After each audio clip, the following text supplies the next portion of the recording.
What's going on, guys? Welcome back to another episode of Hangin with Maddie D. It is Thursday night. Sun's still out. It's 7:20. We're a little late tonight, but whatever. We work with it. The only reason I clapped is because... No, it's not your fault at all. But the lady I have in the house tonight is a friend of a friend. I met her through this guy who does adventures. You guys might know him, Chris Waters. He was like episode 12 or something like that. But he recommended her back in the day. Yeah. We've been trying to get this thing going for a little while. She travels the fucking country, the world. Dude, I'm sorry. No, she's from Hotlanta, and she lives in Ocean Beach. Yeah. She's in Ocean Beach. I don't know if she's a hippie yet. We'll find out. But, yeah, Miss Samantha Merritt. Merritt? Yeah. And then Samantha Louise Designs is what you're on, right? Yeah. Mm-hmm. Yeah, cool. Yeah. She's in the house with us tonight. So, be prepared, guys. It's going to be a good one. We already had some good conversation going. She brought Pacifica, so we're drinking tonight. We usually don't do that, but... I was going to bring PBR, but I couldn't, didn't find it. She's from Hotlanta, though, so they can, you're from Atlanta, right? Yeah, I'm not born wrong and with raised. that. Okay, no, not okay, wrong. okay, I mean, cool, I'm judging cool. you a little bit that you said Hotlanta, but... Well, that's what my buddy Derek, who's probably going to tune in, is going to be watching. I will let that slide. Why, you don't like Hotlanta? That's just the thing people always say. They're like, you're from Hotlanta. It's like always the thing that they know. What part of Atlanta are you from? I'm from Buckhead. Oh. I know, even worse. Shout out to Derek Tovey. She's from Buckhead. I know. Born and raised Buckhead. So you're rich. You're a rich white girl. I was. Okay. I was. Yeah. My buddy's now I'm trying to really detach myself from that. My buddy is from. Oh, he's gonna fucking kill somewhere me. bougie. No, he's from Douglasville. Do you know Douglas? Is that bougie? No. Okay. That's the opposite of bougie. Okay, yeah, but he's not from Buckhead. But we've heard things about Buckhead. Uh-huh. We went to Thanksgiving one night, and he's like, "Yeah, we're going out Buckhead tonight." And we get on the plane. We went to Zaxby's. Oh yeah. And I'm like, "Yo, we're getting all this food. We're in the South." I'm from New Jersey originally, and I for some reason love country. But who doesn't?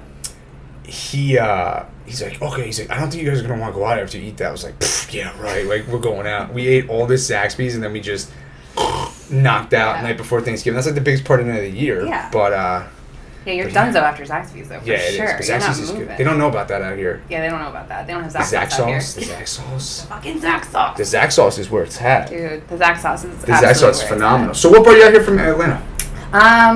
Whole bunch of crazy. Mm-hmm. I kind of was at a place in my life. I'd been working at a local TV station in Atlanta for like 3.5 years, I think is what it was. And I just got to this place in my career where I was like just kind of itching. I'd figured out what I was doing. I was, in a good spot, and just was like, okay, now what? But being from the South, it's super traditional to kind of follow a straight path. Yeah, a little bit of a closed-in path, and so I figured, I was selling advertising sales, so I was for the TV station. Yeah, for the TV station, and I was an account executive, and I was kind of like, okay, maybe I'll go and be a manager next, and then maybe I'll do this. There was kind of that natural path, but yeah, I just felt myself wanting to get away from that, but I was really I was really attached to my job because I really liked it, and we did a lot of good in the community, and so it was kind of a hard. Was it like a local station, or was it a big? Local okay, station. It was. Yeah. But I started as a sales assistant, and I worked my way up, and really kind of fought for that position. And it was something that I was really passionate about, and so. But yeah, it just got to a point where I was like, "What? Am I gonna die here? Like, is this where it ends? Is this everything?" And I kind of wanted to. Yeah, I kind of wanted to see what else was out there, and I've just always been in Atlanta, born and raised. Yeah. I went to school in Mississippi. What school? Ole Miss. Usually I have an Alabama flag hanging up here because I'm a huge Alabama fan. Oh, my other hat that looks like this. We can still be friends. It's not as bad as Auburn. It's not as bad. But yeah, sorry. What year did you graduate from Ole Miss? I actually didn't graduate from Ole Miss. What years were you attending Ole Miss? I was attending until 2009. 2007. Okay. Yeah, 2007, 2008. Okay. Nice. Yeah. So what'd you do? What was the... So you went to school in Mississippi. I know, it's a very long... No. That's what we're going to get full That's circle, what we're but for. it's a... Yeah, I got to tell you, all the details of it because they're all important, but we'll get there. Yeah, so... I went to school in Mississippi because I thought that I was a, rich Buckhead white girl, and I thought that that's what I was supposed to do. Go join a sorority, marry a that was what I was polo. obsessed with. I was obsessed with the idea of being in a fucking sorority. I mean, and not if any of my sorority sisters hear this because what I did that. Were you in? I was an AOPI. I don't know what that is, but keep it. That's good. I didn't think you would. Everyone's like, I don't know. Did you live in one of those mansions? I did not.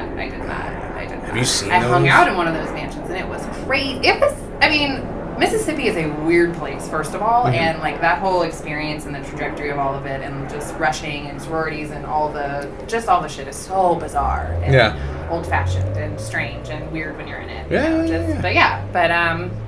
Yeah, so I went to Mississippi because it was kind of like the furthest place out of those like SEC schools that like I could go to, and like from home. Okay. Yeah, and I like Georgia was just like 45 minutes away. I've been partying there since like high school, like been there, done that. Like I don't need to do that anymore.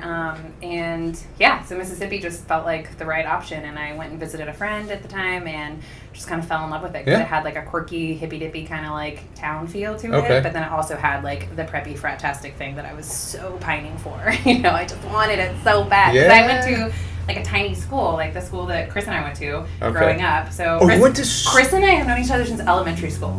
Chris and I have literally known each other. Do you know his brother? Yes. Yeah. Shout out to Alex. I'm trying to get you to paint me a picture. Answer my email. I'm trying to get you to paint me a picture too, and you never do that. I know he's a great artist. I know, he's amazing. He's phenomenal. I'm dying to illustrate a children's book with him. That's my Alex. But keep going. Anyways, So you know Chris from... That's crazy. So I know Chris from elementary school, and his mom and my mom are best friends. And so he has been like my big brother figure. So that's how that goes full circle. That's how that goes full circle. So then where were we? Oh, Galloway. So Galloway was a tiny liberal arts, amazing school.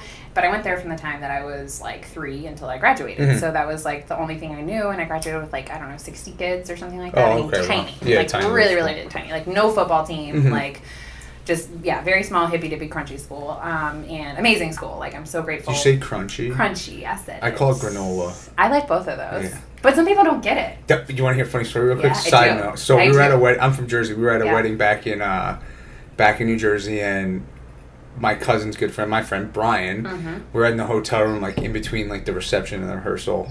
And we're just like talking. I was like, yeah, man, that dude's like real granola. And like he heard it, and he's just like, waits like 15 seconds. He goes, what did you mean when you said granola? And I was like, oh, like a hippie. Like he eats a lot of granola. Like he's earthy. And he's like, every time I hang out with you, I get a new word. Every time. But that's just funny that you say that. Cause they're good ones. I know what you mean though. Like I feel like with this hat on, people think I'm probably like crunchy or granola possibly. Can we talk about that hat for a minute? It's a good hat. That hat's pretty good. This guy's from OB. That's amazing. Yeah, they're legendary. Hell yeah.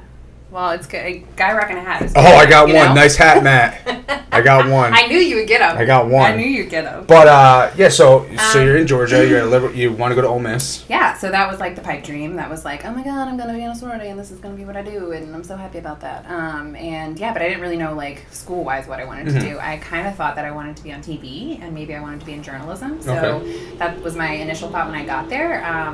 But then, around 2007, my family went through, as many people did, some financial trouble, and we ended up not being able to afford for me to go back to school. So, I went to school, I got a little school under my belt, and then we just couldn't pay for it anymore. But I was still so hell-bent on that dream, just so hell-bent on, being that sorority girl, and it was crazy. I mean, it was so out there and so not something I should have been doing, but at the time, that's what I was, fixated on. That's what I was obsessed with. So I stayed there for a little while and worked and thought I could, make ends meet, but Oxford, Mississippi is not the same as Atlanta, and so I learned very quickly that was not going to be what did it. And, so I moved back to Atlanta, and then just through total chance, because I didn't finish school. Through total chance, I ended up getting the TV station job, and that's another reason why it was so important to me, and something that I was so fixated on and obsessed with. And so then I worked my way up there, and then got recruited to work for a TV station out here. So when I initially, that's where, sorry, I know it does a lot of hopping around. What TV station? 10 News. Should we not say that? Maybe not. It's KUSI? Is that KUSI? No, it's ABC. ABC, whatever. ABC. Did you apply, or were you just... So I had a connection. So I had a boss from Atlanta who was working for... So 10 News is owned by a different media company, and he was working for that media company. So he was working for the old TV station, and we were buds at the old TV station, and so he definitely helped me get the job out here for sure. But I was kind of recruited as a digital headhunter. I was, going to come in and really shake up things at the station and only sell digital ads. But then I kind of realized that it wasn't really going to be the right fit, and some of our stuff was a little archaic, and we, the market was so saturated at the time that I was like, I don't really have anything else to offer that other people aren't offering. Already doing, yeah. You know, and we can't really do it any better than anybody else, and I really can't lie to people or take their money. Did you say that? Did you make that decision prior to taking the job? No, I took the job and I found out real quick that it was not the job that I signed up for. Okay. So I had moved all the way out here, and and you're how old at this time? I'm sorry. This is 26. Okay. Yeah, so this is 4 years ago. So I'm 30 now. It was 4 years ago, and I actually moved here dating a different guy, and from here, or he was? No, from Atlanta. Okay. And, he didn't move with you? Or no? He did. So okay. we moved here together after like 5 months of dating, which was totally insane. We both worked at the TV station. It was nutty, just completely, totally insane. And we ended up moving out here, and then I found out I didn't like my job. We ended up not working also, and so it was just a whole lot of figuring. I feel like you need that in your life, though. You do. You really do. You need, and I don't harbor any like ill feelings towards him. I mean, we, did something really cool. We moved here and we made it happen. And well, I'm not only just talking about the relationship. Yeah. I'm saying I think, you need like shit to hit the fan like that. Oh, career wise in life, and then just you need a moment in your life where all that shit it happens, and you're just like fuck, because you either go, I'm gonna go this way or I'm gonna go this way, right? And I don't know. I think it's something that everybody needs to go through. I mean, sometimes you also need a little bit of rock bottom. Sometimes you need, sometimes you gotta get a little humble. Sometimes you gotta just 100% get a big fucking wake up call. Yeah. Look at your own shit. I mean, it's just You're 100% right. Yeah, there's a lot of stuff. So what happened? So what happened after this breakup? Is he still here? He's in Colorado doing big things. He has a really cool barbecue catering company. Oh. Yeah, Bull Barbecue Catering. Okay. Shout out to them. Now they're in Denver, so shout out to them. And he also has a sister that I love and adore named Allie, where Allie goes photography. Wait, do you have a couple pictures with her? Yeah. Yeah. Okay. Yeah. She's taken a lot of my photos. Okay. Yeah, she's amazing. She's here? No, she's also in Colorado, but I have a lot of family. So my brother's actually in Denver, and I have a lot of family in Colorado too. So. Okay. Cheap flight. Yeah, it's not bad at all. No, it's nice to have him close. So is that kicking the butt to get into art or what? So no, it's okay. I'm gonna try and. No, we're not going to do. No, we have no, we're not. Micro. But talk about whatever it's you want. A crazy fucking story. So so when I figured out that I didn't want to be at the TV station anymore, and that I couldn't do that job, and that it wasn't for me. I knew that I had to do something else, and I at that point had a lot of experience with a lot of different things. I'd done a lot of different stuff in my career, but then also I don't know, had a smorgasbord of things that I was passionate about that I really liked and that made me happy, but I wasn't really doing any of those at my job, so I just sat down one night with a bottle or 4 of wine and made lists of things that I loved and that made me happy and that I was passionate about and things that I was good at, and I kind of just started circling things and decided that I was going to be a wedding planner and start a wedding planning company. By yourself? Curveball, by myself. Did you know anything about, how long were you in San Diego for when you quit your job? 9 months. So you had a little bit of a gist on the spots and stuff like that. A little bit, but it still was when we moved here, we moved to the gas lamp because we thought that was a thing. So. Oh my god. Oops. Yeah. It was not the jam. So we were right on 7th and C, at the 5th Avenue trolley stop, and that was so you're that was a new thing for me. That was something that being in the city. You mean? Yeah. I mean, I just wasn't. Yeah. It was an intense introduction to downtown San Diego. So. Yeah. Yeah, it was a lot, but it was really cool. I mean, I really loved it, and I'm glad that I have kind of hopped around to a couple different neighborhoods in San Diego and just kind of experienced all of it, and it's really cool. But I had event experience, so I had volunteered for events before deciding that I was going to be a wedding planner, and I had helped. I was always kind of everyone's party friend, oh, Sam will craft that, or Sam will do that, or oh, Sam likes that kind of stuff, or I don't know. And then I started doing my homework on the market, and I was like, oh shit, San Diego's kind of a fucking gold mine for the wedding industry, because there's not really a bad day to get married here. The wedding's perfect, the weather's perfect. I mean, yeah. So I was like, oh, this could be a real thing. And then I started creeping on Instagram, and I was like, oh, when you're in a new city, it's hard to find your people, and it's hard to meet friends when you're an adult anyways, because no one teaches you how to do that. But I felt like I hadn't really found my people, and I started stalking the wedding industry, and I was like, oh, I think this might be where my people are. Yeah. They seemed cool, and just seemed normal. And so I, with my 10 news business cards, went to like my first like wedding type event and just started because I was in new business development. I was in sales before, like a bridal So bazaar like or it was like a bridal bazaar, but it yeah. was like a boutique like or like a bespoke kind of like cool one. It was like a not traditional one. So I was like, that's where I'm gonna go. That's where the cool vendors are. Because I knew how to prospect because I was in sales. Exactly. And I was like, I know how to do this. So it's just a different format. So samesies, I can do this. I've been doing it for a little while and whatever. But yeah, so it makes me laugh so hard now and a lot of these girls are like some of my best friends now. So it's funny like thinking about like at that first, introduction, like going up to them being like, "Hey, I'm Sam. I'm a new wedding planner, and here's." So are these all? Are they vendors? So I'm going up to vendors as they're trying to sell brides, mind you. Like not thinking like a salesperson in that capacity. Like, hello, this is what they're doing. Like brides they're not here to stuff? talk to you. Yeah, brides go to that stuff. Their friends go to that stuff. Their whole families go to. I mean, they are into it. Like. That's too much. It's so much. It is so much. Yeah, I can't. Yeah, it's a lot. It's exhausting even like talking about it. So did you become a wedding planner? So I did. Did you watch like the J-Lo movie? Wasn't that I J-Lo wanted movie? like the pink headset so bad. I wanted like Is that pink, movie right? Yeah, Am I right? yeah, okay.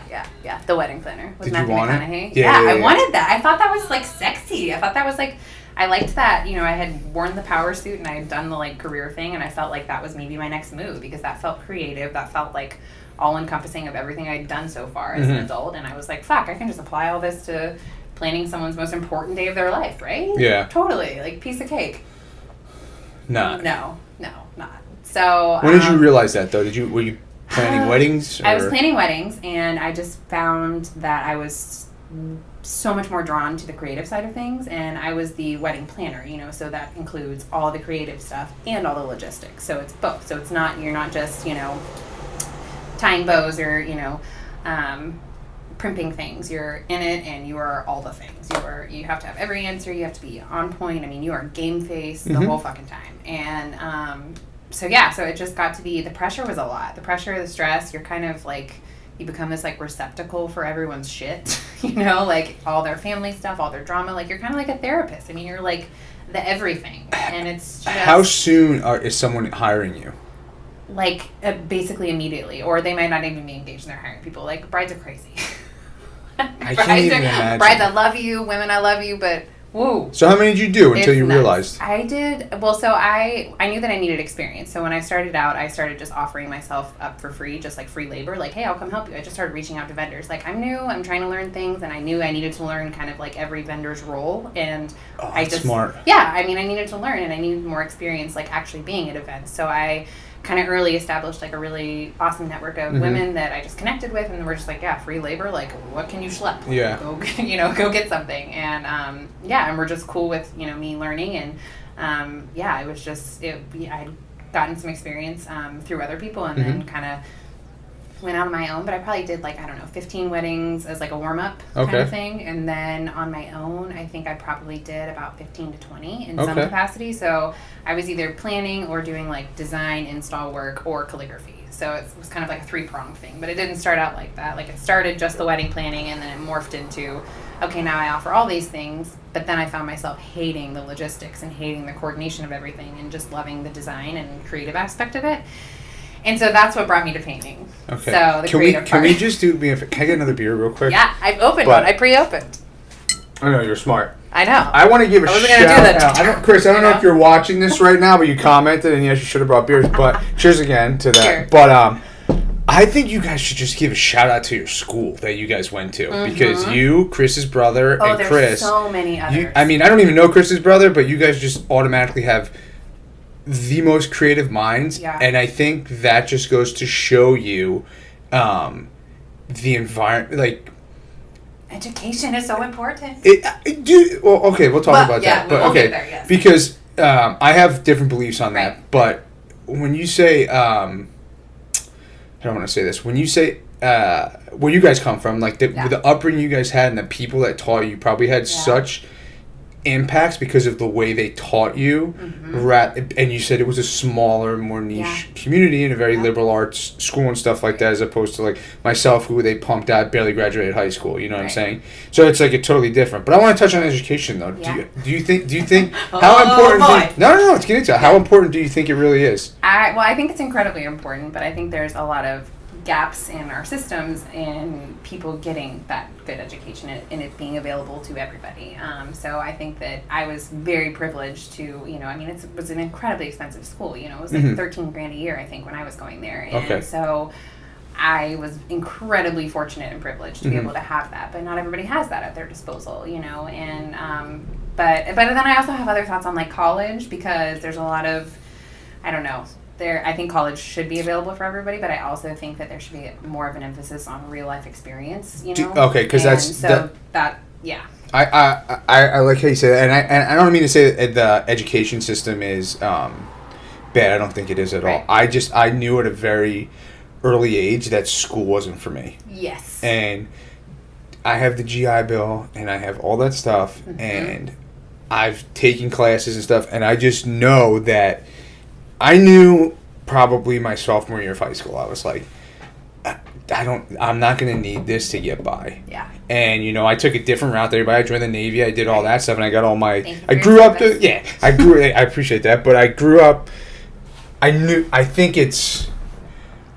the route I needed to take to get where I needed to go, and I have the mindset of hustle, hustle, hustle. Right. And I think I just found that out at an early age, and I was like, this is not the route I'm going to go, so I need to make this route work for me, and I think that's what I'm doing, because the job I have now, I get hired it off of experience, but like all this stuff is all self-taught. Now, would I wish I have went to a technical background and gotten that? Yes, but I don't think that you need to, if I want to make money in this, I don't think I need to go to a college to... This is all YouTube and trial and error. This is what this is. I don't think you need to go to spend hundreds of thousands of dollars to get this. I think if you need to be a doctor, if you need to be a lawyer, if you need to be something like that, then I think school is very beneficial, and I think you need to do it.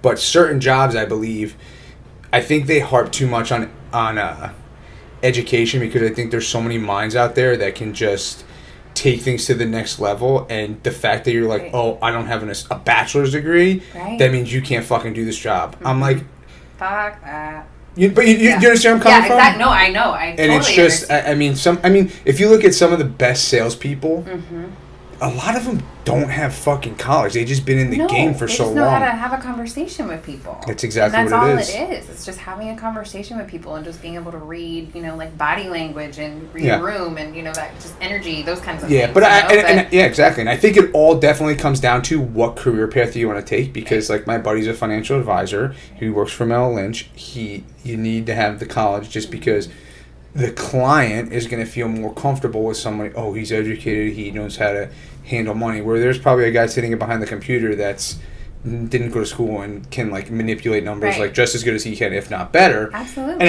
I think there's strong stipulations on that, with the education being well, and also I feel for like those creatives that haven't figured out that they're creatives yet and have been ushered through that system and have been made to feel like they have to get this education, and that like then maybe creativity can come later, right? Like they like get the bachelor's degree first, because I felt the same way. Like, I scraped by, I barely graduated high school because school also wasn't for me. Like I talked way too much. I was too excited about too much. I was always like collaging or doodling something. Like definitely rolling in, like 15 minutes late to class with like a, Starbucks in my hand like a jackass. You're 100% right. You're 100% right. I just didn't, but I feel like there was this, there was a huge pressure on me to go, like everybody else gets, like go down that path. And it's so sad for those creative minds that really just don't fit into that academic mold, and they haven't had the opportunity to be in an environment where it can be nurtured. Because for me, like you said, like with Galloway, we were nurtured from the very beginning. And it was,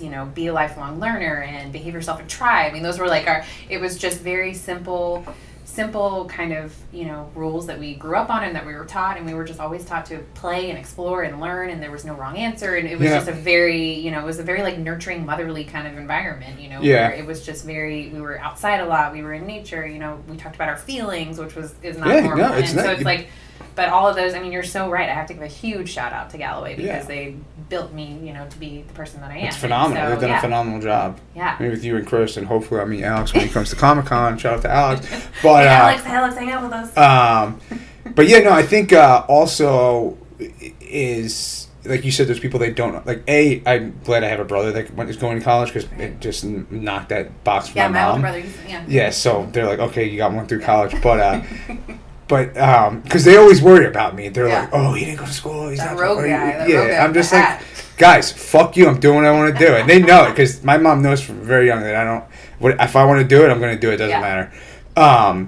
But I think that with like the social media and all this, like, I don't want to say like the school shootings and stuff like that, but all this stuff that's going on has, I think just social media in general, but you can just see through the incidents that have happened that people have had, like, you can have so much more of a voice at a younger age now rather than when we were in high school. Because I'm going to be 30 this year, so we're in the same boat. And it's like, I think we're lucky a little bit too because we're a little bit older than the generation that's really making it happen, but we're not old enough to where it's like, oh, look, watch out for my chair.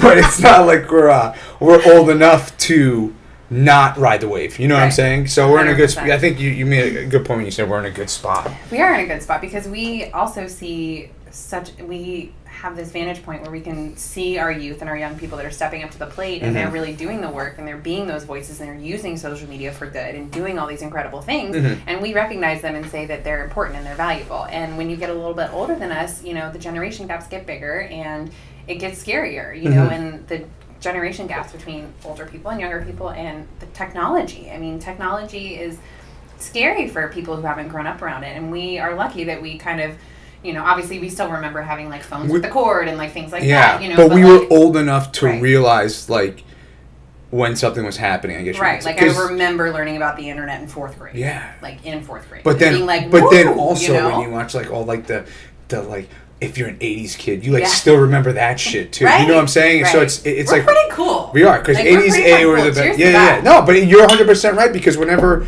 like me and my cousins are very close. We're 10 months apart, but like any of that stuff, we're always like, oh, you remember this? I'm like, yeah, and like you said, I remember learning about the internet. I remember fucking getting yelled at for getting off the AOL because I remember having my own line in my room. Yeah, the phones that are was like fucking cool. Yeah, having your own fucking like call me on my line. Yeah, exactly. Or like a clear cell phone or something like, or not a cell phone. Yeah. Snake. Yeah, exactly. Nobody knows about Snake anymore. What like you know about Snake and that Nokia? Yeah, that's a good point. But I think we appreciate it more because we can see where it come. Whereas our parents, I don't want to say they didn't have that. Yeah. But what can you compare that to? Atari to fucking PlayStation? Like, you know what I'm saying? Like, sort of. They don't have something in their generation. I think that was. Like a TV. Yeah. I don't know. I'm like, hold on, let me like brush up on I forget who I was talking to about yesterday. Not yesterday, but like recently. We were talking about. I was waking up. This is like random. I was sleeping and I like woke up and I was like, I don't want to die because I don't want to like. I know I'm gonna like get old and stuff. I don't want to die, but I don't want to like miss what's gonna happen after I die, right? So I think about FOMO already. Yeah, exactly, right? Isn't that crazy? It's this fucking hat probably, but it's 100% that. I woke up and I was like, fuck, man. I was like, what about all these people that died? And I forget who I brought it up to, but they were saying, you have to think about like, okay, your grandma died in 96. Right. She fucking saw color television like in a car. Like, think about the people who like saw a car. Like, didn't have a car and then the car was made. Like, they were like, what the fuck else are they going to do? You know what I'm saying? And like, now we just have like this stuff where we can look up anything. It's crazy. And then you like look over at the airport and you see a toddler on like an iPad and you're like, what the fuck? Yeah, exactly. Even for us, I feel like that's like, oh my God, the kids have cell phones. It took me till 8th grade to get a fucking cell phone. Yeah, and that was a stretch. I was begging for it. Oh, I had just the end of 8th grade, and I was like, I was still calling 1-800-COLLECT and like hanging up because they would know to come get me, and I hung up at the movie theater. That's when a movie ticket was like what, $6 or whatever it is, and I was like $6 or something like that. It's like $20 now to go to the movie. Yeah, it's fucking crazy. There's time for that. But I will say, okay, the other thing about the generation gap that's interesting is that it's kind of coming full circle because older generations have really valuable trade skills that we weren't taught growing up, like home ec or, you know, like other things that are just like, I don't know. I know what you mean, but I'm not going to put myself in that category because I know how to do it. I know how to do a lot of stuff. I'm not putting you in that category. I'm just saying I know what you're saying. There's this disconnect between older generations and younger generations in technology and trade skills and craft skills. Like, we are all important and we can all just teach each other this shit. I say this all the time, though. Our generation how many of our parents, I don't know about where you grew up, but how Yeah. many of our, because you're in Buckhead, but how many of our fucking parents, where I grew up blue collar, suburbia, Paramus, New Jersey, outside of New York City. How many of our generation were our parents plumbers, masons, construction, right? And they harped on their children to become, go to school, get your education, get the fuck out of here, don't do what I do. You don't want to be doing this shit. Now that since they've harped on that so much, there's nobody going to trade school. So those jobs are getting more scarce. Right. And it's, I've thought about it all the time. I was like, oh, maybe I'll just go be a fucking plumber. Like to walk into you. I got burps. I'm sorry. I don't drink beer like this. It's my fault. No. But you can make so much money doing that, but people look down upon that because our generation was harped on to go get an education. Like, go to school because you don't want to end up being a plumber. Exactly. Where in when you get older, I think you realize it's like, oh, if I'm a fucking plumber, I can make pretty good money. Like, plumbers are legit. Yeah. I fucking fix my own toilet bowl. I can go to somebody's house and fucking charge $180 to change a chain. It's gold mine, man. You know what I'm saying? It's stuff. It's just stuff like that. But also just other, like, I think about, so my dad, he is a super talented musician, and he's been in the music industry for forever. He's Question done a real lot of quick. Did he go to that school? No. I was going to say. I know. He went to a really bougie private, so it's like, that's a whole other. But he made sure I went to that school. So shout out to my dad and my mom for doing that for me. But like my dad, he has this crazy long trajectory in his career of all this stuff that he's done, really big names he's worked with, cool stuff, but he... sorry, Dad, I'm speaking for you a little bit, but he, we have conversations about how he doesn't feel valid or important, or, and because he's not on social media, he doesn't really have a website, he doesn't really understand how all these things work. He's like, what's a blog? How do you make money at it? He's an incredibly talented writer and a poet, and, has all these things that he wants to be doing, and, I just, I want to help him, and I feel like there's so many of our parents that have all these things that they are passionate about, or that they know how to do, that they don't necessarily really know what to do with this stuff anymore, and they're maybe in retirement age, or they're, still working their job, or whatever it is, but it's like, that stuff's important, and so is our technology, and how do we make all of these things, come together, and, I never thought about that with the gap, like you're saying. Yeah, man. It's interesting. Yeah, it's a good one, right? Yeah. So I have big dreams of opening up a creative space in Ocean Beach and somehow bridging that gap. And what do you mean by that?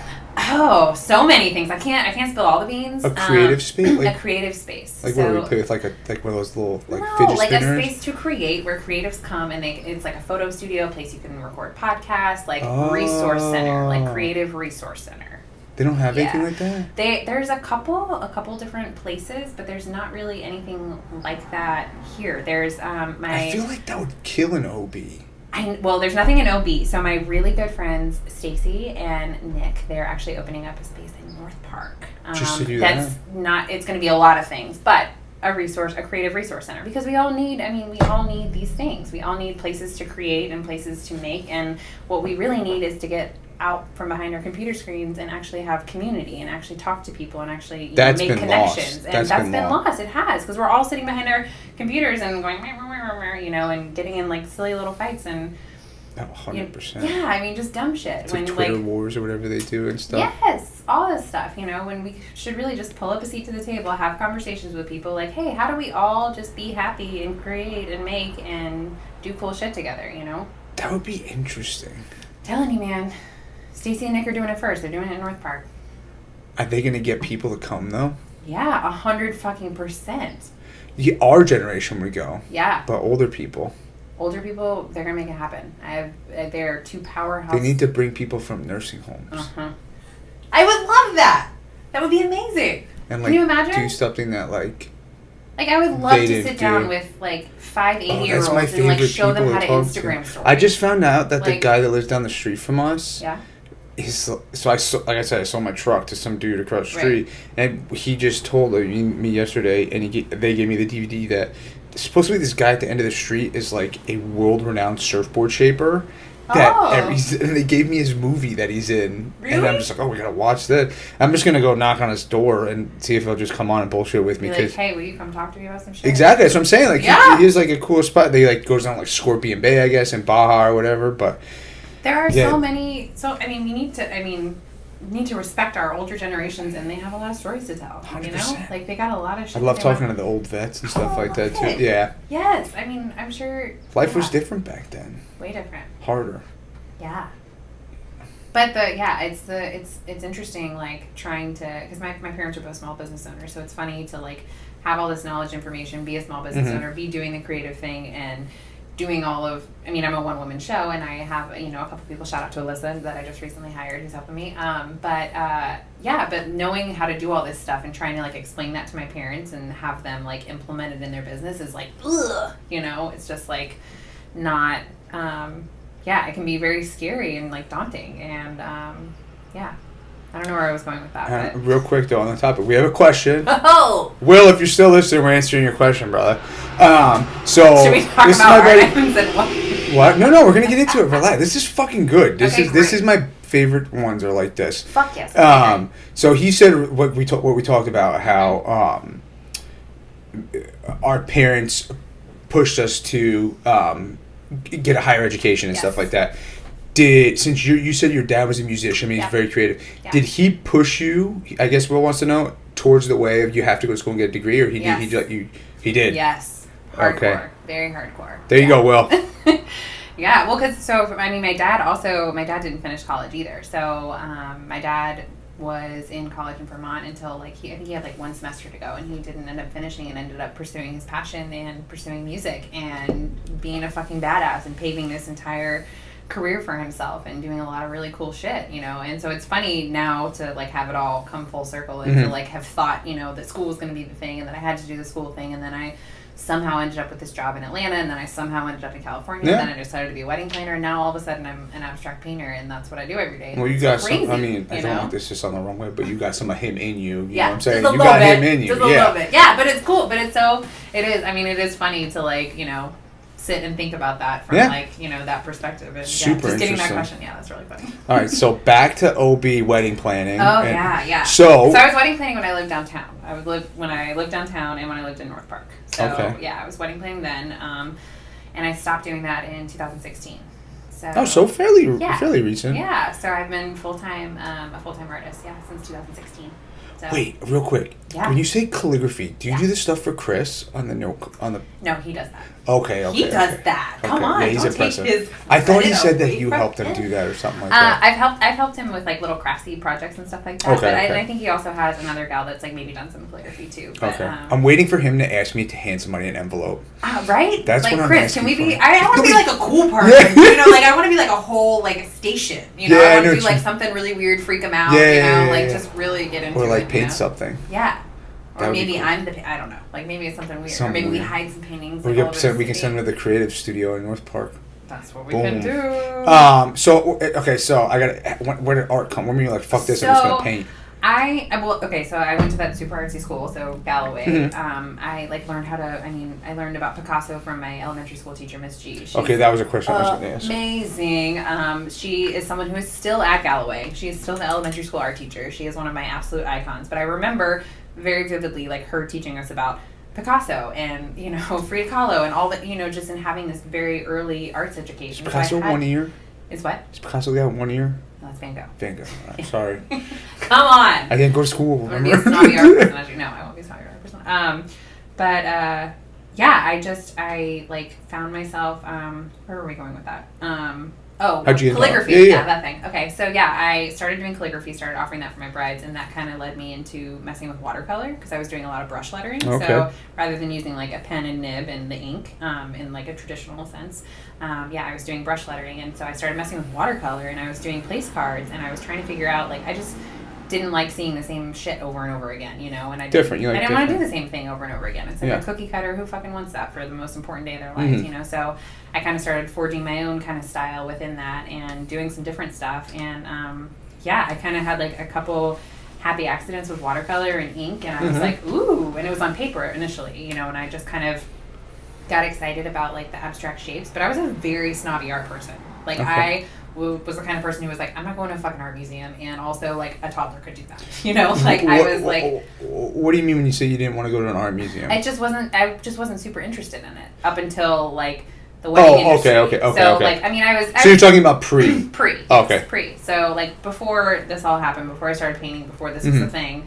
I really wasn't, like, I mean, I was into art-ish, you know, but, like, craftsy kind of art. Like, it wasn't, like, a fine art thing. It wasn't, you know, I don't know. But yeah, it just... starting to paint and making those shapes and having weird things happen and getting excited about things that were unplanned, because so much of my life as a wedding planner was so planned and like methodical and strategic, and you were so on. And so when I kind of started just digging around with paint, I was like, oh, this is cool, and this makes me excited, and this, you know, this is something that's kind of interesting. And then from that, I just kind of started being like hyper aware of abstract art. Like, I just would see it everywhere I went. I would see it, like, you know, at hotels, I would really notice it. When we were at a restaurant, I would just be fixated on it. You kind of felt like it was, I guess, speaking to you, like, subliminally or anything? Yeah, I don't know. I just felt myself being drawn to it. And I wish I could figure out, like, what the exact piece was that did it. But it was just, like, I just had this thing that I was like, I want to do that. Like, I haven't painted in a while, you know, and I've messed around with paint a ton, you know, like, just because my parents were so great and raised me creatively, and I, you know, went to Galloway and we always were around it. But, you know, as far as like actual exploration of me creating like abstract pieces or anything like that wasn't happening, you know. So I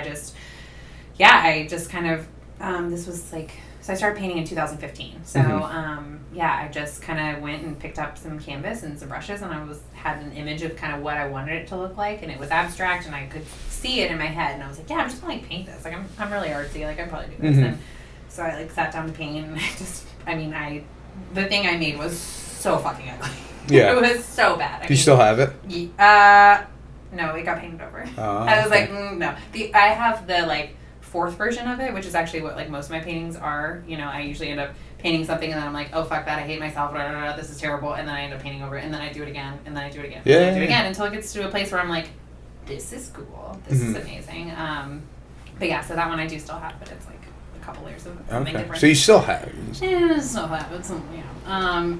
But yeah, I just, that feeling of not knowing what I was making and kind of like the letting go of it, you know, and not being so tied down to like, this is the end result, this is what you're trying to achieve, that like abstract form and that kind of expression and that kind of, I don't know, that's what sold me, man. I was like, ooh, there's no rules for this, and I can make whatever, and like, this is kind of cool, you know. And so yeah, I just kind of, it like snowballed from there, and I was just hooked, like, just So I want to, before we get into more of the art, I know we talked about it before, and you said you recently have been diagnosed with bipolar disorder.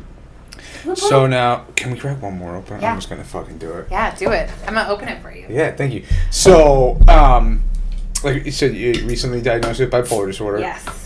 Shout out to all you struggling with mental health. Yeah, I want to get into that right now. But my question for you is, do you think that from having this undiagnosed, because we don't know how long you've had it, right? You may have been your whole life. You have no idea, but you recently have been diagnosed with it. Do you think that could be, since bipolar obviously is hot and cold brain, let's just say it's simple enough. Totally. Do you think that attributes to why abstract art attracts you so much? I think a little bit. So there's a lot to unpack with all that. So I think that it helps me, like, there's this Georgia O'Keeffe quote that I'm going to totally butcher, but it basically, she says, like, she finds that she can say things with shapes and colors that she can't say with words. So I just, when I paint, I kind of go to this different place. It's a different part of my brain. It's something that is so, it's very, like, primal for me, you know. It's very, like, I love to work big, so I can get very, like, intense with my brush strokes, and I can get very kind of, you know, I don't know what the word is, like, erratic with my, I don't know, painting, but just get kind of, like, bold and expressive. And, it just jogs there's this different part of my brain that just kind of, gets really happy and excited and can kind of get to this peace place. Because for me, I mean, my brain is running 100 miles a minute, usually all the time. And so, and so I'm in the category of like unspecified bipolar, so I don't necessarily fit the criteria of any of the three different types. So, because my bouts of like mania and depression are so fast cycling. So it's not like I'm not functioning and I can't, you know, sleep or I can't sleep, can't shower, can't eat or anything like that. You know, it's sometimes little spurts of that, but it's not happening where it's like months on end, you know. So and that's the different kind of spectrum that you get with the three different types of bipolar disorder. So the hard thing I think too, like post diagnosis, is to know what a like creative and excited and like happy person I am a lot of times. And like that's my really cool thing. But then also like having that stigma of mental health and the diagnosis, I'm like, oh shit, like that thing that I loved about me is this thing that now people kind of think of me differently for, you know? So it's like it's kind of like this, I don't know, it's kind of hard to. I think people are more interesting though. Yeah, for sure. You know what I'm saying? For sure. So if you don't mind me asking, what it. made you go and get checked or? So I had a breakdown. Okay. I had a very, very big breakdown, and it was kind of breakdown. It was rock bottom. It was like we talked about before. Like sometimes you just have to get to those places where you're just, at total rock bottom, and you got to rebuild, and you got to look at some shit, and you got to be a little uncomfortable, and you got to get a little humble, and it's weird, and but yeah, it was just I had a really big episode, and I just kind of freaked out about a lot of different things, and so my family and my friends and everybody was concerned about me, and so I ended up going into the hospital. And, wow. Yeah, so it was like big shit, but I'd had a really, really traumatic week. There was a lot of that's okay. I'm not gonna answer it. My cousin fucking every time he fucking calls me. Every fucking time. Shout out to cousin Nick. Piece of shit. Fucking Nick. But yeah, so I had a break, and it's been interesting now, like listening to. I'm gonna butcher this, but there was a podcast that I actually found last night that is about someone who has bipolar disorder, and he talks specifically with people like about their breaks and like what happened to them during it, and like everything that they were seeing and hearing, and just all the different stuff. So it's just it's something that a lot of people go through when you've experienced like trauma in your life, you have things that have been unresolved, or you have any kind of just mental health that hasn't been like checked out. It just kind of bubbles to the fucking surface, and you gotta check it out. So that was in April. So fairly pretty fucking recently, yeah. Excuse me, I keep burping. Judging you. Gross. Just keep it on. I wouldn't be burping. I'm so sorry. I tried to get us tall boys, man. No, I'm kidding. Keep going. Tried to get us. So you had this breakdown in April. I spent the weekend in the hospital, so from Friday to Monday. Did they think, like, what did you, when you went in there, were they like, this fucking chick's gonna kill us? Like, were you like that, or was it? No, it was, I was talking, I had experienced, first of all, I was in a car accident like the Wednesday before I went in. So is that what, like? There was that, and there was also, there was just some trauma that I've been dealing with in a therapy program that kind of bubbled up to the surface when I reconnected with an old friend, and just some stuff that kind of got like set in motion, and it's it's a very long-winded story, but basically I was just making all of these like macro points about things that were broken in our systems, and saying a lot of like paranoid kind of things, but like all stuff I still stand by. I remember all of it and being like, this is why this is broken, and this is why this is broken. But when you're on that kind of like mania, high, and you're just going, but I kind of lost it. Did you feel like you were a different person when it was happening? A little bit. Okay. It's hard to explain because I can remember like 90% of all of it, and I can remember what I said, I can remember what I did, I can, and but it was kind of like, it felt like almost like I was reading from a script, like it was like something that was in my head, or there was something, it was different. Pent up emotion, and I think that's right, pent up, right? Yeah. But emotion that you're just like, and something, like you said, the car accident, reconnecting with an old friend and stuff like that, something just clicked, and you were just like... Yeah, it was just a fucking explosion, and I feel like I've been like maybe a ticking time bomb like since the election, and there's just a lot of stuff that has been really prevalent and in our faces, and especially as women, that we just don't matter, and that so just a lot of that kind of just like white lady rage, just like sometimes it just gets to be a little too much, and you just gotta go ham, and again hit rock bottom, and it was incredibly humbling. I mean, being in the hospital was I'm so grateful for that experience, because I got to see firsthand exactly how everything works. And so what did they do when you were in the hospital?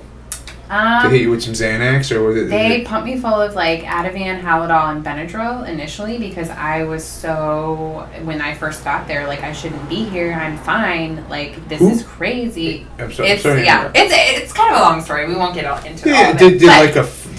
A group of friends. Okay. It was a group of friends. So, but it's crazy because they pump you full of all these drugs, and then basically the next day the doctor comes in to like ask you if you know why you were there, if you know what had happened to you, and I'm like pretty much foaming at the mouth, you know. I'm like, I don't know, because I was so I'm not a big fan of medicine anyways, you know. So so I am not like I'd rather gnaw on some ginger root than take an Advil. So like that's kind of my school of thinking. No, now I'm taking my medicine. Don't worry, guys. But yeah, that stuff affects your system in a really 100%. crazy way. And so, yeah, it was like Saturday, the doctor came in and he's like, you know, what's up? And I'm like, I don't know, everything's broken and nobody cares. And you know, I was just like wasted. I felt like I was so wasted, you know, and he's looking at me like, okay, lady, like, whatever. And I'm like, oh, okay, well, I'm not getting out of here anytime soon. It's fine, you know, like, but I knew because I actually had a boyfriend in college that went through a similar thing. And I was like a part of the like intervention with him, and he was diagnosed bipolar schizophrenic when I was in college. That's kind of what made me actually move back to Atlanta, because it was like, oh my gosh, this happened and everything hit the fan and I just need to go home now because I just didn't know.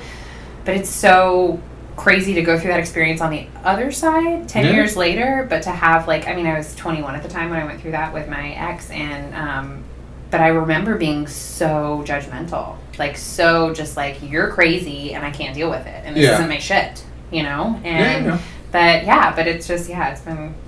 Do you think so? You've after April and you've been diagnosed with it. Do you feel like your life has been different? I feel like I have a really cool group of people to fight for now, and that's kind of why it's different. And I've always known that there's, you know, I've definitely had my, you know, bouts of depression and, you know, things that I've struggled with, and anxiety, and I started getting panic attacks like 5 years ago. That was a new thing that I didn't understand anxiety or how panic attacks worked. And it's given me, like, I feel like I have, you know, a lot of clarity on what's been going on, and I also just have a new set of people to fight for, you know. And it's mental health is so stigmatized, and it's such a taboo topic, and we're all struggling, you know, and we're all suffering silently sometimes. And that really, I mean, Kate Spade, you saw, you know, like, I mean, that's terrible, awful. I found out she killed herself like later that night. I was like, holy shit. Right. I mean, her brand was such an embodiment of happy, fun, you know, glitter, sunshine, you know, just like the happiest of the happy. So can you imagine being that person at the forefront of that and embodying all of that and feeling so dark? Yeah, it's and like, not being able to share it. I think for someone like that too, I think the only other person I could think of off the top of my head would be like Robin Williams. Oh yeah, big fan. I'm a big fan, but it's just you have like no he was idea. like one of the few guys. Like, I was like, I never met this guy. And I like got teary eyed. I was like, I grew up like watching him, and it's just you're like, what? And it's like all these people are living with this stuff, like you said, and they are not. I don't want to say misdiagnosed. I say they're not getting the help that they need. Right, is what it is. Right, but it's so. I mean, it's just. Yeah, we all got to talk about it a lot more. You know, it's uncomfortable and it's weird. I think that's the best medicine, to be completely honest with you. It totally is. Just being able to talk to somebody. And I think that, you know, and I think social media fucks with that a little bit, you know, because we're all trying to be like these big, special, important, shiny people on social media, and sometimes not using the platform for the best thing, you know. And sometimes we're just trying to put on these like facades, like, oh, look at me, this is me with my coffee, here's me with my boyfriend, here's me with my dog, here's me with the palm tree, you know. It's like same shit on repeat, but like, let's get down to the nitty gritty and like, what's up, girl? You know? Yeah, like, you're 100% right. I think it's like I don't mean to say girl. Yeah, don't be sexist. I'm not. I'm totally. I am checking. Okay, no, that is something I've been trying. Okay, but seriously, I will say, and I think you were maybe going on a tangent, I'm probably interrupting you, but I will say that recently I have tried to come to grips with, I feel like 2017 was like women screaming at white men why we matter and being really angry about it, but 2018 for me is more about like us screaming all with each other and why we all matter, because like the election was a big blow. Like that was a big fucking blow, and it still is a big blow, and I think that they're, you know, just I don't know, I've been pretty judgmental with men and pretty like that's something that I've had to just like look in the face, because I've got two brothers and a dad that I love and friends and and you know, but it's hard, you know, there's two sides of the, you know, there's two sides of the sword. I mean, there's a lot of stuff that women go through that we need to talk about and that we need to fight for, but also there's a lot of toxic masculinity and things that happen for men too that don't necessarily get talked about, you know? No, I think you're 100% right, and I think obviously I think this goes back to the older generation versus the newer generation, what we were talking about earlier. I think it's when you say masculinity in the workplace and stuff like that, like I mean, there have been women in, don't get me wrong, powerful positions like back then, but I think it's way more common now than, like, my like regional manager's a woman. Like, she's awesome though. I mean, I have no, like, excuse me, she can do the job, but I have no like doubts with her or anything like that because she's a woman. Like that I don't know if I'm different or that's just my, like, that thought never crossed my mind. Like, it's because you're great. You understand what I'm saying though? Like, there's like it didn't. I'm not gonna be like, oh, you know what I'm saying? And the world needs to know about that. Right. Don't break your chair. I'm not going to. I'm going to get into something because I want your opinion on this, and I don't want to get political, but I'm going to ask you anyway. Here we go. So you said with the election, I don't. To be honest with you, I give no shits about politics. That's why we're not going to get into it, because there's a couple things you don't talk about in public, and that's religion and politics, and I don't believe in either of them. So, but hey, great. Do you think it would have been the same if it was another male candidate running? Yes. You think it would have been? Yeah. Just because of the person that was running? I think... Oh, it's such a... No, you're talking. I want to hear it. I think that America's pretty fucking sexist, and I don't think it would have mattered who it was. I think it just had to be a man over a woman, honestly. Yeah. And it didn't matter how qualified that woman was. It didn't matter anything that she said or did, and it...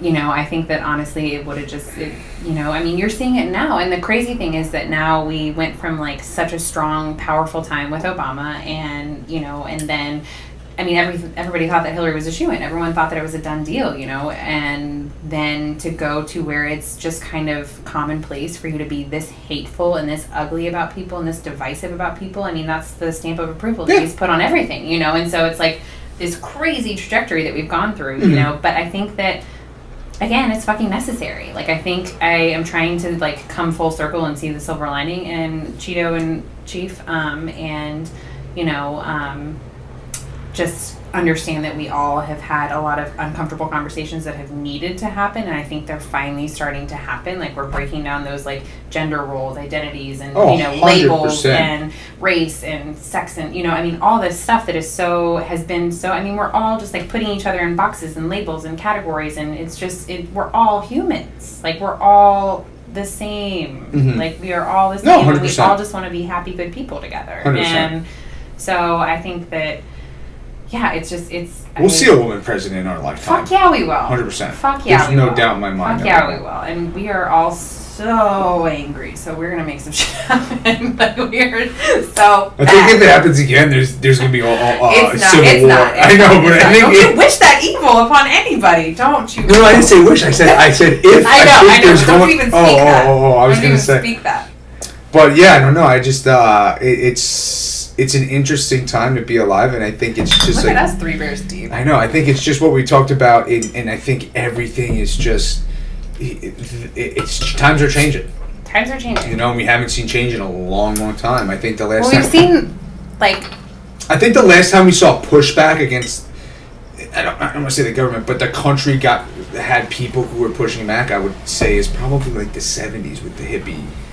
I don't know. I mean, Obama was a pretty big deal. Yeah, I guess you're right. I mean, that was pretty. But there wasn't push, like, there wasn't. I don't know what the word I'm looking for is. I feel like there was push, but maybe we didn't see it. Like, maybe you and I, just being the people that we are, weren't exposed to it. Yeah, you might the people be right. that were around. We were also a lot younger when he first came into office too. Right. But the fucked up thing about that, and something I have never admitted to anybody, is, like, as much of a, like, you know, I shouldn't say political person, but a person who just cares about humans and fights for all of that and is very vocal about that on all my platforms. Like, at the time when Obama was elected, I was lazy, and the issues didn't matter to me enough, so I didn't even vote for him. didn't register to vote, you know, because I was privileged and it didn't matter. And was I excited? Did I support everything he, you know, spoke for and stood for? Like, hell yes. But like, did I take my ass to the polls? Nope. Like, nope, not at all. And so definitely took my ass to the polls for Hillary, but it's like a fucked up thing to like come, I don't know, kind of full circle and take a look at all this and be like, damn girl, like you didn't even 2 times you didn't do it. You think your vote 2 counts? times. I think everyone's vote fucking counts. Okay. So, and I think the more that we think it doesn't, the more we end up with fucking Donald Trump. So. Yeah, I don't think it does. You're gonna hate me. Really? I don't think by me going and pushing that square it's gonna make a difference. Oh, but what if everyone thinks like that? I think it comes down to us being more involved in the elections that are smaller, which influence the people who, like what we just had. Yes. I didn't do my research. No, I didn't do my research. I'm not gonna lie. Okay. I got pissed off because some guy called me at 8. I think it was 8 or 9:15 in the morning on Sunday, and I'm an old man. I look at Madeline and I go, they have the audacity to call me on Sunday fucking morning at 9 a.m. I was like, who the fuck's calling? She was picking up. I go, no. And they leave me a voice like, hi, this is so-and-so. Are you coming out to vote for so? And I'm like, are you kidding me? Like, it's Sunday morning. Wait till 10. Bad time. I'm just like, that shit, that's what gets me. Right. I'm like, don't mess with your fucking Sundays, man. Sunday. But I'm not an asshole, but still.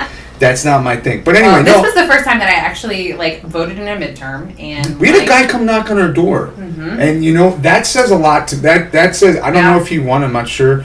I forget. I think it was Brian Pease actually. Yeah, I voted him. Did he win? Yeah. He did. Yeah. Shout out to Brian Pease, dude. But he came and knocked on our door. And, I hope. Wait, I don't know. All right. Well, if he did, and we vote, one of us voted like for 3 you. years deep. Like, wait, but no. But there's a lot of people in that race. But yeah, like that stuff. That says a lot to me. You know, you came and knocked on the door and stuff like that. But I think, I think that like, I don't know. It's such an important thing to like have a conversation around, like just privilege and just like, you know, how the government works and voting and like us all just being better about like being a part of this process because it matters, you know. And it's like but when it's, you know, not accessible and it's too hard or it's like, oh my gosh, there's so much research, you know, that's why there needs to be.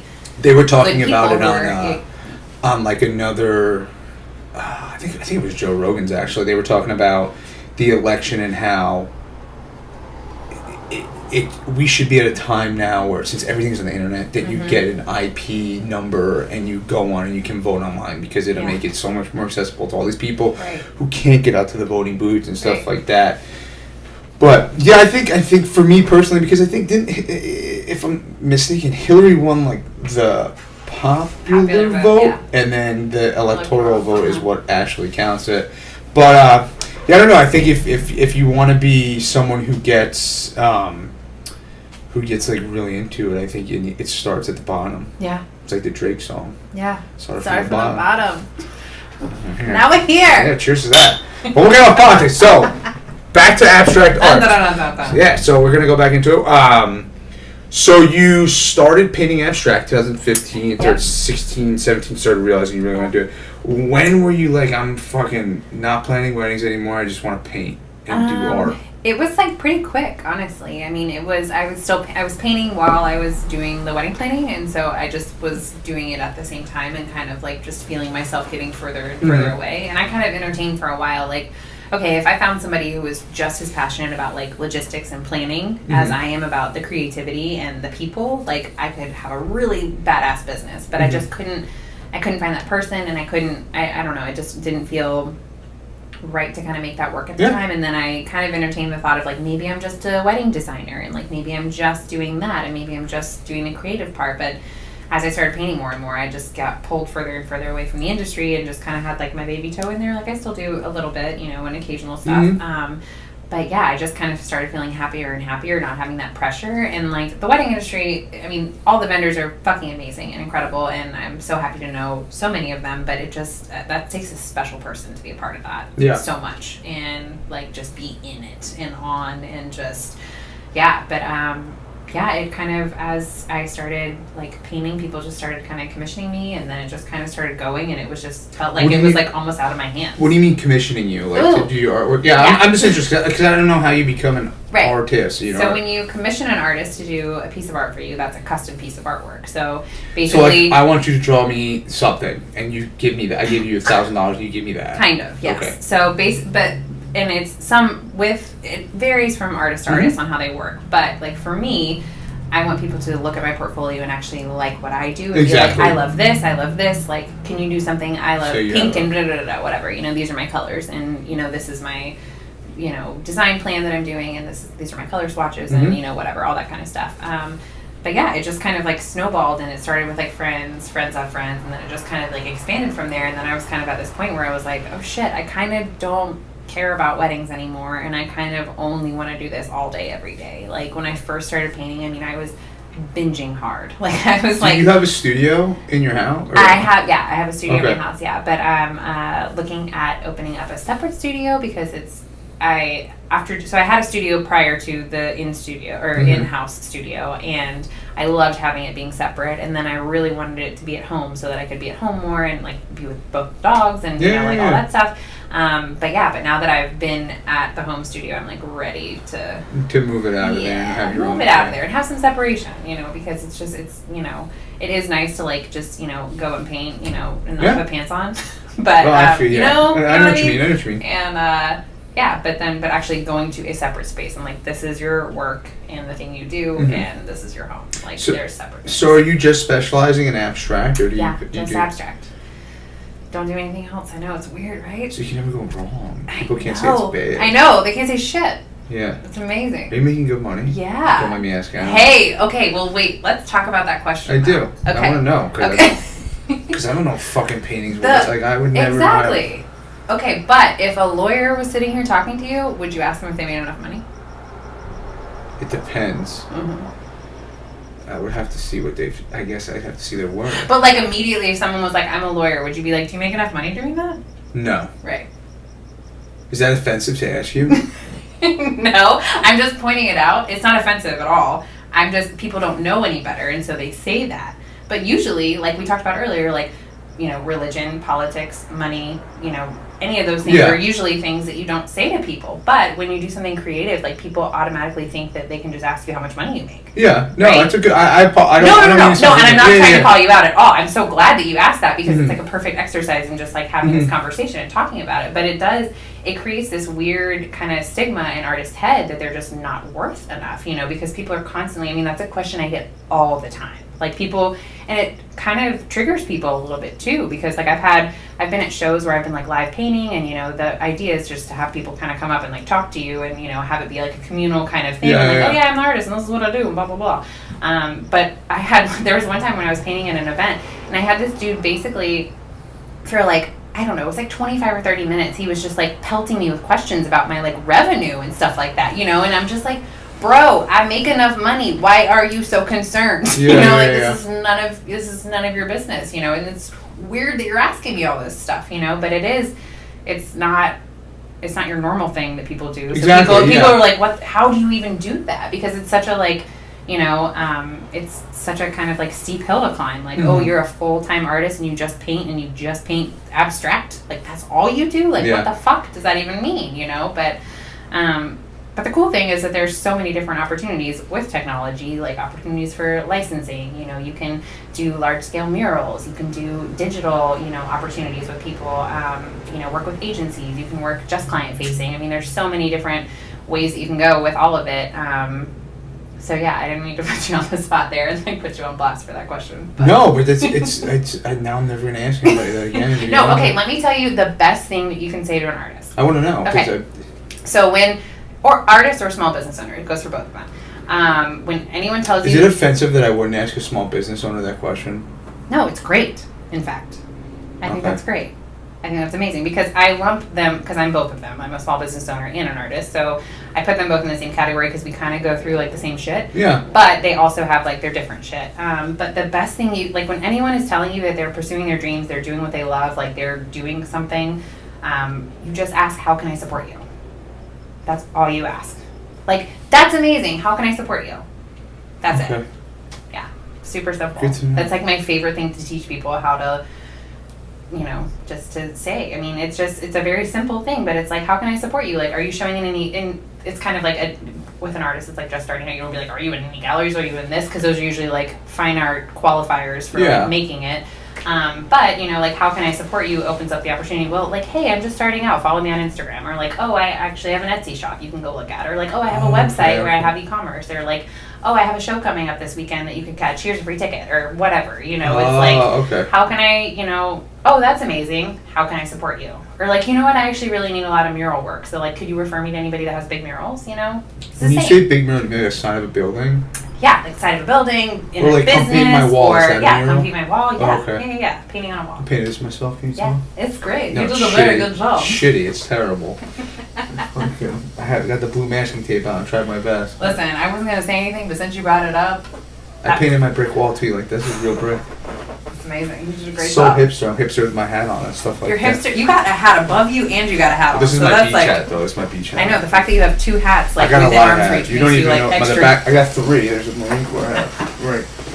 See? So like triple the hipster. Yeah, I got a lot of them. Yeah. But that's amazing, though. I mean, it's just that you're pursuing. So is it surreal, being an artist and making a living off of it? Yeah, that's a weird. It's like kind of an everyday thing because I do have to deal with these kind of things all the time, and especially like, I don't know, client negotiations, other things. People always want to ask for a deal or assume that maybe they can get a little bit off or something like that. But you just have to like stand your ground and be like, I am an artist, but also a business owner, but like the artist is like this sexy romantic thing, and the business owner is like, I'm a bad bitch, and so it's like this kind of trying to figure out how you walk that fine line and be like, I am this artist, but I'm also have these boundaries and you need to respect me, and this is how the process works. And that didn't answer your question at all, but no, it did. I think I'm an artist. Like I think you are. Everyone is an artist. I am, and I'm Everyone like, I feel is. like you just said that as like I don't even give a fuck when people are watching from work, but I feel like I put on like an act at work to like a professional act, and like when I come home and I'm just like here. Yourself, yeah, that's what I like. And you know what? It's coming down to like, I figured out what I want to do, and what I have a passion for, which I forget who told me that. Like a lot of people don't never find that, or they never pursue it or something like that. And I think I'm just lucky that I just found like a love for doing this, because I've always loved talking to people and just picking people's brains, and now I can have them just come over to my house and then put it out there. Exactly, and just like inspire people or something like that. But no, I think it's phenomenal what you're doing. I think you're just like all the people I have on are. The reason I reach out to them, the reason I get referred is because they think they're going to be a good fit for this podcast, and obviously they always usually are. Yeah. And it just makes for great conversation. It's just like people living their dreams and stuff like that. And it's just like a girl from Georgia who went to a private school, knew this guy who runs an adventure company, and now she's fucking sitting in my podcast studio and rocking and rolling. But we're 3 beers deep talking about art, man. Yeah, we're flying through. This is a fucking good one. But we're doing the damn thing. Off topic of art. So we're gonna. But this is how I finish up every podcast. Woo, okay, great. So I got these chat packs because I think they're conversation starters. So if the conversation ever gets bored, but if it doesn't, we just go off them. So what we do is we do 3 questions each. So I'll ask you one, you ask me one. We just go back and forth. We just pick randomly. Cool. Just the chat pack. Some of them suck, so I throw them away if they're like shitty questions. I'm gonna throw it away if they're shitty questions. Yeah, for sure. All right, here's a good one. What is one vacation destination that many people think is just fabulous, but which you personally have no desire to ever visit or revisit? Oh, I would say Vegas, probably. Yeah? I mean, yeah, I liked it for I was there for a bachelorette party, and it was that was the thing we were going for, but it just, I think that was, overrated. People, overrated, and it's not I think you have to go once. Yeah, I'm pumped at it at one time, I'll go back with a group of girlfriends, for that, but just, going there for funsies, just for yay, this is Vegas, it's not my jam. And you always leave pissed off if you lost money. Yeah, super pissed. Okay, so Las Vegas. Yeah, so probably Vegas. I don't know, that was the first thing that came to my head. Yeah, alright. I don't know. Was that a shitty answer? No, dude. Judging me? Yeah, I'm judging you. I'm judging you with all your Got me over here burping, I was going to say. You're doing the arm burp. Ooh, this is a good one. I suck at answering all these, by the way. Yeah. If you had to wear a button with a maximum of 6 words on it describing your outlook on life, what would your button say? 6.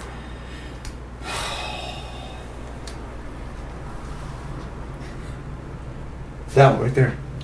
I would have that one, and then if I could have 2, I would have a button that says relax. Yeah. Because I just love the word relax. Yeah. I love the word. And that's a nice reminder for a lot of people. Yeah, just relax. I just want to get tattooed. I just relax. Do you have any tattoos? Yeah, I have a lot. Too many. How many? A lot. And I want to get more, but it's just like I don't want to do this myself. Until I'm a full-time artist like you, I won't get any. You are a full-time artist, but right? I still have to like throw the professional pants on. I mean, you're doing it. But my pin would say proceed as if success is inevitable. I think that's where she sent me that picture, and I was like, buy me that right now. And she didn't buy it for me. And then I got a package in the mail, and she sent me a magnet. And I was like, oh, that's perfect. That's pretty good. And I could put it up there. So, yeah, that would be proceed as if success is inevitable, or it would be relax. I like relax. Relax is my favorite. I just love that word. When I get my t-shirts made for this, it's going to say relax. Yeah. I already have the design. Perfect. Perfect. Okay, wait. Look. Here you go. All right, here we go. Here we go. All right, second to last question. Okay, so this is like 6 questions in one. Oh, so I'm gonna go. We'll just fucking go how we go. Let's go. What's your favorite time of the day? Oh, I love all the times, but I'm becoming a morning person, so sleep's really important with mental health, and so I really now cherish like waking up at like 5 a.m. and having like that 5 to 9 time, and just like being able to like meditate, set my intentions for the day, start doing some painting. You meditate? Like, yeah, that's a new thing. Mm-hmm. There's a place in Point Loma. I do it for the San Diego News community group, like the Beach and Bay Press and the Peninsula Beacon. Have you ever heard of them? No. Because no one has. They're a newspaper around here, but I do like a video for them every Wednesday. But I'll tell you about it after. Okay, There's like a meditation thing. All right, so morning. Wait, is it like the meditation center in OB? No, it's in Point Loma. It's somewhere, yeah. Okay. What's your favorite day of the week?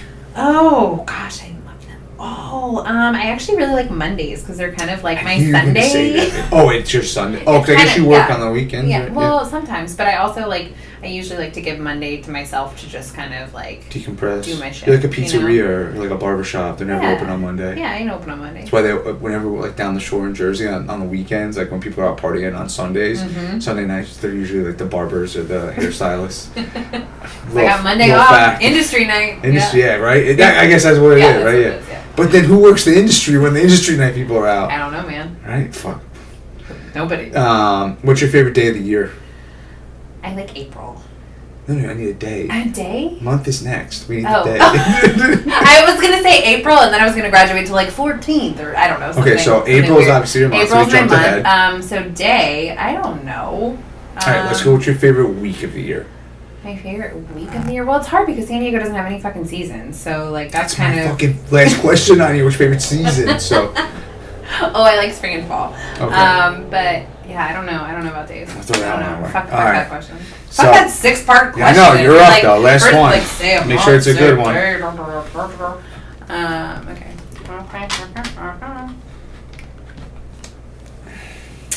Ooh, if you were to write a book, what would you choose as a topic? My life. Yeah, 100%. me too. I think about that all the time. No joke. You should write a book. I know, but I'm not old enough. Why do you say that? Because there's I'm been 29. There's once I'm like, if I've like lived like fun, I'd write it when I was. But don't you have like a lot of stories to tell in those 29 years? I do. But so maybe you could write one book and then you could write another book. The thing maybe you could write is, so many. But the crazy part is, I don't like to read. Oh. Yeah, so that's like the bad part. She reads every night. Me, no. But you like to speak. Yeah, but it's hard to get. Like I can do an Audible. Yeah. But I listened. The last book I read / listened to was Steve Martin's Born Standing Up. He's like one of my favorite guys. Yeah. But yeah, I fucking hate reading. Like I got the book, The Subtle Art of Not Giving a Fuck, and I stopped reading it after 3 pages because I was like, 3 chapters because I was like, this is how I think. Did you get it on Audible? No, I was like, I don't need this. I read like, 3 pages. I was like, this is the exact way I think, and maybe that's like the part. Maybe like you got to get past that to get in. And I was like, that'd be like an awesome artist, but. Yeah, I think if I were to write a book, it'd be probably about my life because I think I don't want to say an interesting life, but I think I've definitely gone a different path than most people have gone. Yeah. With coming from like rich white suburbia to going to like when I joined the military, like it was like what? Yeah. I was like one of like maybe like 6 people like throughout like different grade levels and stuff like that joined, and then like I'm one of my like closer friends that have gotten out, like not gotten out, but that have moved away from home. I don't live near my family, and I've just made it set a life up out here and stuff like that. But yeah, I think I've had a lot of I've been like Afghanistan. I've done like all that. So I've been on aircraft carrier out in the middle of nowhere. So yeah, I think I'd have some pretty interesting stories. But I think you got plenty of material for a book. I do, but I just don't think I'm. And I know it's crazy. We're gonna throw like a you don't even have to fucking write it. You can get it like an. Is like I never met my real dad. So like there's so much. I have such a crazy. Like, so I know it's a bombshell at the end of this podcast, right? Gina? Like, why don't you put that in just right at the end? Like, oh, by the way. But yeah, I never met we'll talk about it, but I never met my real dad, and like all this, I didn't find out until I was like, this is fucking, I have like a lot, Oh my God, we got so much to talk about. Yeah, we can I will fucking go into it. I mean, yeah, it was fucking crazy. You didn't find out until you were 13? Yeah, it was fucking rough. I didn't find out until I was like 13 years old. Or 12, maybe 12. 12, maybe 11. Wait, so what do you mean you didn't? So I didn't know. I thought my dad was my real dad, and this is fucking crazy that I'm talking about this, but it doesn't matter because this is good content. So this is fucking good crazy. Content. So my mom was dating somebody. She got pregnant. She had me when she was 20, and he left. Right, never stayed around, and. So I was like, whatever. My mom has an older brother. My mom's from 5, so she had like an older brother. We live with my grandparents. So my grandpa I look at, it's like a very high figure in my life, along with my Uncle Chuck, who's my godfather. And so I never met him. And then my mom met my dad, who I call my dad now. Right. She's been married to when I was like, maybe like a year and a half or 2. They got married when I was 5. And then he's been my father ever since. So I didn't really know any different because your brain's not you don't fucking know. You're not thinking. Yeah, exactly. And I have pictures with him from when I'm like 3 or 4 years old. So it's like, I never put 2 and 2 together. Exactly. And my mom was getting her hair cut, and she had known the lady who was cutting my mom's hair had like known my mom. My mom picked me up from. Wait, this is so crazy. This is a crazy story. So my mom. We were getting my hair cut, and my mom, so we're getting my hair cut. I'm sorry, I keep saying that fucking like 1,000 times. So we were getting my hair cut, and my mom, I was sitting there, and something came up, and I think I was like 11 or 12 at the time, but something came up, and she was like, oh, he doesn't know about him, and I was like, wait, your hairdresser? My mom's hairdresser. So I'm like sitting like your my mom's getting her hair cut like right here, like say right there, and I'm just sitting like after school. She took me to get this, and I could tell my mom knew I heard it. Oh. And that was like a big deal. But I never said anything. Yeah. And I was like, but you guys had that moment where you like, yeah, you knew she knew, but like, I don't know if she knew. I don't know. But I was like acting up, and my grandma was like, "What's fucking wrong with you?" Like, because I was going crazy, and I was just lashing out because I didn't know. What does that even mean? Who is him, right? But I was old enough to comprehend it, and eventually, like I was like screaming, crying, and I think they had an idea because we were living with my mom's parents at the time, I think. And I think they had like kind of had an idea that I knew, and then they told me. And don't get me wrong, my whole fucking life it shifted, and it was just like, what the fuck, And so like between probably from the ages of, so I was like probably like I don't even want to say like 11, let's just say 11, but as I got older and I started going through puberty, I started like feuding more with my dad. Yeah. So I'm like, you're not my real fucking father. Like, and shit like that, And like, I just felt betrayed, and I think that's where a lot of my trust issues come from. And why I think I'm very, very independent. I look at myself as very independent. I don't fucking need anybody, and I get, I do a lot for people, and I get offended when they like kind of don't do stuff for me, I guess we would say, but at the same time I'm independent. But I think a lot of my views now have changed because of that moment in my life. Right. And I think that's like a very pivotal point in my story that happened to me like super young. Because had that happened to me, I mean, it probably would. That was probably like the. Do you think it would be different if you were older? It depends how old. What if you were like? I would have known. I would have figured it out. Yeah. I used to find the Christmas presents. I would have figured it out. Oh. You know what I'm saying? I'm the type of guy that's gonna pick. Yeah. You know, and once I knew that, I would like look for stuff with him because I wanted to see what he looked like. Because once I found out the cat's out of the bag, everyone fucking knows. Mm-hmm. So I'm asking my uncles, I'm asking my aunts. I mean, what was it? Because they all fucking knew him. I didn't fucking know who he was, you know. And this is fucking crazy. I went to Afghanistan, and we had a rough day, and we came back. Had some heavy shit happen. We came back, and it was my birthday's November 11th, and it was we got there like October. We were there November. Like we come back, something happened, but we came back. It was a shitty day, and we all had mail in our cots, and I'm like, oh, it's like birthday cards. I was like, oh, birthday card here, you know, birthday card here, birthday card, and then like I see this letter, and it says his name on it, and I was like, it's like getting a letter from, like, I don't want to say from God, but it's like, what the fuck is that? Yeah. And it was like a 4-page handwritten letter, and I said to myself, I was like, and like my guys in my platoon, they knew like they knew about it. I tell everybody, and I was like, I like turned, and they're like, Doc, what's up? And I was like, dude, it's a letter from my biological father, and they're like, oh. And I was just like, fuck. So I like went outside and I read it. And I'm in fucking a war zone and I get a letter like that. You know, it was very... How do you even begin to comprehend and it's like my birthday, you know, okay, yeah. And I was just like, what the fuck? So I like didn't know what to do. And I was like, how the fuck did he get my address? And then I remember I put it on Facebook for like, hey, this is where my address if you guys want to send me shit. Yeah. And he must have Googled me or something like that. And yeah. And like that's how he found your address? That's how I found the address in Afghanistan, yeah. And he sent me that. He wrote me like a letter, and then he wrote me like a letter, I think, like, and his his parents wrote me a letter, like, and like it was like emotional. I'm like, what the why are they sending me now? You know what I'm saying? Like it's you know, and I think maybe it's the only time like they knew like, oh, he's probably gonna get this most likely, you know. Yeah. But yeah, it was like that's like a huge thing, and I still haven't met him to this day. Like we're friends on Facebook. I know what he looks like. I'm friends with like his aunts, his sisters, and one of my aunts. Mm-hmm. And like he has another daughter.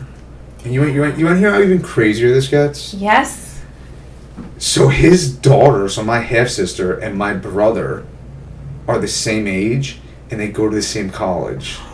And the college is like small. Yeah, it's like I'm like, I wonder if they've ever like run into each other or stuff like that. It's like a really small world. But yeah, I haven't met him yet. I'm like whatever, you know. And I don't. And you know, the biggest thing is my dad is a very emotional person, and I don't want to lose that. My dad's from England, and I don't want to lose that relationship with him, and I think that's the biggest thing holding me back is that. But you know, it's like I said, I guess I could write a pretty decent book now, right? But I think it's just I don't know, it's been a wild ride, but like stuff like that, like that shifted, that fucked up my life.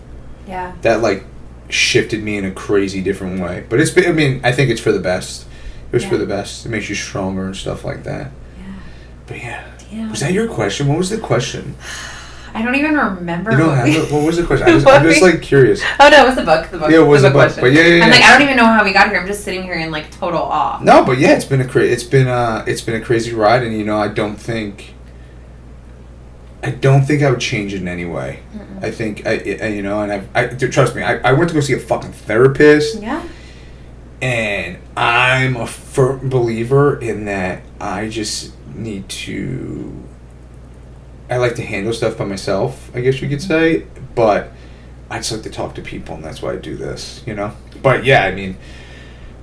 Yeah, I don't know where we were going with the rest of that. But yeah, it was I would write a book about my life if I had to do it. Yeah. I'd probably wait till I was like 40 though. I would do like a little midlife crisis. I don't think you need to wait at all. I think you need to. I need to hire somebody to write the book. And you just need to like delegate. I don't know. Do people do that? Yes, that's 100% a thing. I'm gonna have to look into that. Yes. But I don't think anybody would buy it. I would. Yeah, thanks. I'm trying to be like. I got friends. Why do you think I'm just one person? I got so many friends. I got a whole posse. But yeah, did you enjoy your first podcast that wasn't on headphones? I feel really cool. I feel cool with this microphone. I feel cool sitting with you. You should. It's a fucking expensive mic. Well, I feel like we talked about some fucking cool shit. Too. No, we did. This was a phenomenal really episode. Cool. You know how long we went? Guess. I don't know. Probably like an hour and a half. Wow, 129.40. We're at. Yeah, that was phenomenal. That was a great guess. Yes. That was a good guess. But I'm a fucking chatty Cathy. But if people want to follow you, we're gonna tag you everything on Instagram when it comes out next week. But how does everyone follow you? How do they buy your art? Where can they go? Where can they see you? Oh my gosh, so many things. Okay, so I have my work from my exhibition with 1805 Gallery. It's going to be okay up in Porta Vista Hotel in their restaurant, The Glass Door. So you can go there and see my work there.